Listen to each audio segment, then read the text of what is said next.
Hello guys and welcome back to another video on app hacks. Today we're going to be teaching you how to log into your Bigo account. But before getting started, remember to support our channel, hit the like button, subscribe and turn on your notification bell so that you don't miss out on any new videos by us. Without further ado, let's get started. So the first thing you're going to do is head on over to your Bigo application on your mobile. Now you should be able to see similar interface to this. Now go ahead to the bottom right corner of your screen and tap on the Me section. Once you've done that, tap on the sign in button that appears in this interface. Now you'll be given various options. You can sign in with your phone, with your Facebook, with your Google account, with your Twitter, etc. So you can choose any of these options. I'm going to go ahead and tap on sign in with Google.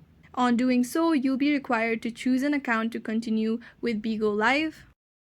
After that, you'll be logged into your Bigo Live account, and this is how you can log into your Bigo account through your application. I hope this video was useful. If you have any questions, let us know in the comments down below, and thanks for watching.